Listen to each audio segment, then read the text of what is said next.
Ngayon mga lods, mag-inject tayo ng vitamins na Bilamil pa sa ating mga alagang kambing. Kasi napaka-importante po talaga na may vitamins din ang ating mga alaga para sa kanilang energy metabolism o para sa kanilang immune system. Pandagdag na din para sa kanilang nutritional disorder para hindi sila madaling magkasakit. Lalo na sa pabagong-bagong klima dito sa amin.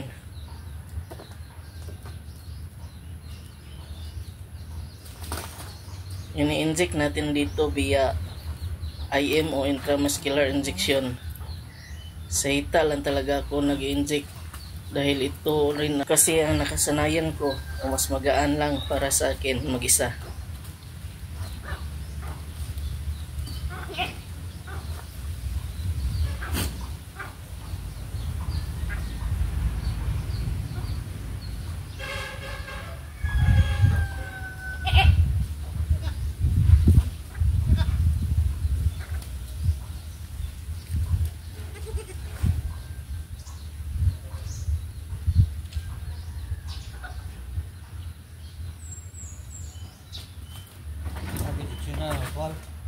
Ha? Vitamins? Ay, mabalihibo.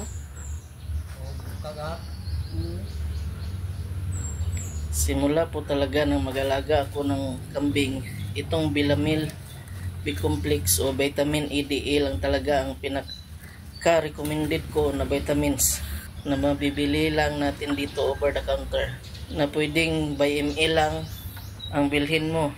Mas effective po kasi talaga pag ini-inject mo yung vitamins kaysa sa oral na dumaan mo na sa tiyan na mas mahaba pa yung proseso.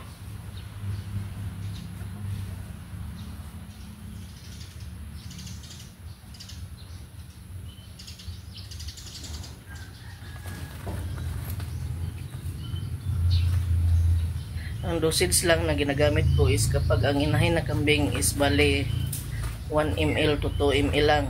At sa mga maliliit, pwedeng 5 ml lang.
Yan lang po ang mai-share natin sa ngayon mga lods.